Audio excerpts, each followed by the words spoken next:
At first, you think it's just a job. You walk into a building with no sign, no logo, no name on the door, just a badge scanner and a hallway that hums with fluorescent light. They told you during the interview that you'd be reviewing applications. That's all they said. You didn't ask more. You needed the paycheck. Now you sit at a desk with a single monitor and a stack of folders that never seem to shrink. Each folder is a person, a singer in Ohio, an actor in Manila, a teenager in Sao Paulo who films herself dancing in a kitchen. You open the first file and a photo appears, along with numbers you don't understand. Reach, resonance, pattern fit, threshold. You're told, if the numbers align, you stamp approved. If they don't, you stamp denied.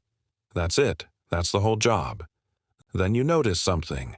The most talented file you've seen all week, a violinist with perfect technique, a face built for cameras, gets stamped denied by the system before you even finish reading it. You frown. You flag it for review. Nothing happens. The folder disappears into a slot in the wall and you never see her again. Meanwhile, an average-looking man with no visible talent, mediocre singing, generic everything, lights up the screen in green. Approved. Immediately. No hesitation. The system practically begs you to stamp it. You ask your supervisor why. He says, "You'll understand the pattern eventually." He doesn't explain it. Now something is wrong, but you can't name it yet. You start keeping a private list of approvals that don't make sense. The list grows faster than you expect. There's no correlation to talent, no correlation to looks, no correlation to hard work.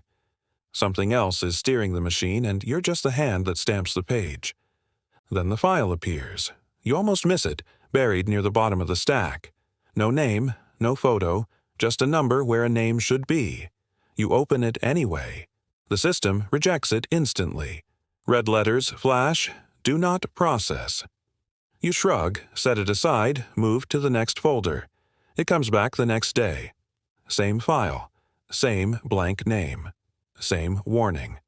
You realize too late that files aren't supposed to return once they're rejected. They're supposed to vanish like the violinist did. This one keeps resurfacing, like it's trying to get your attention. You decide to dig. You search the internal directory for the file's origin point, and the system locks you out for 40 seconds. When it lets you back in, the search history is wiped. You didn't wipe it. You ask a coworker, someone who's been here longer, if she's ever seen a file return like this. Her face changes. She tells you to forget it. She tells you some files aren't meant to become anyone. They're meant to test the reviewers. You don't believe her. You open the file again that night after hours when the floor is empty. This time it loads further than before. A partial profile appears. Hometown, redacted. Age, redacted. One line stays visible. Subject. Exhibits no organic audience response. Artificial amplification required. You don't know what that means, but your chest tightens reading it.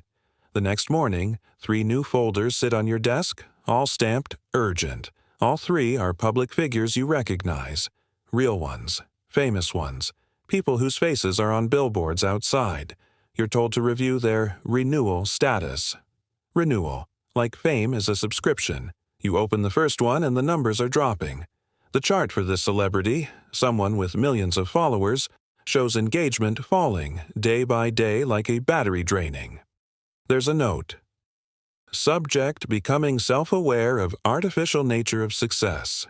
Recommend reinforcement campaign or phase out. Phase out. You feel sick.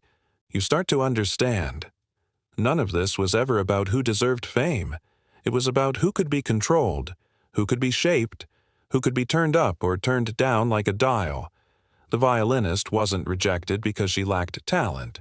She was rejected because she couldn't be controlled. Real talent doesn't need the machine.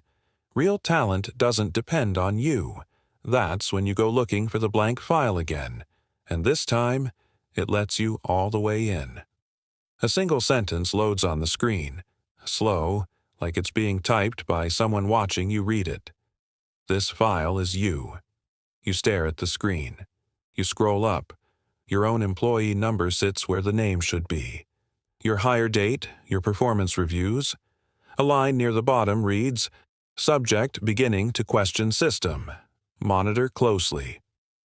The room feels colder than it did a second ago.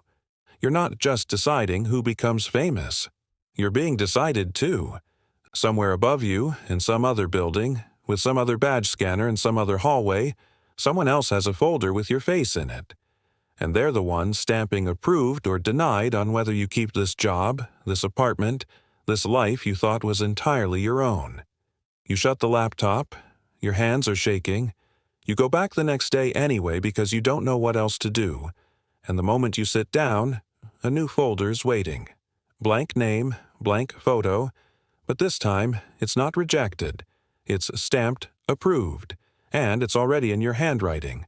If somebody, somewhere, has been deciding who gets to shine and who gets erased, what makes you think your own choices were ever really yours? Subscribe if you want to know what happens when the file fights back. Share this with someone who still believes fame is earned.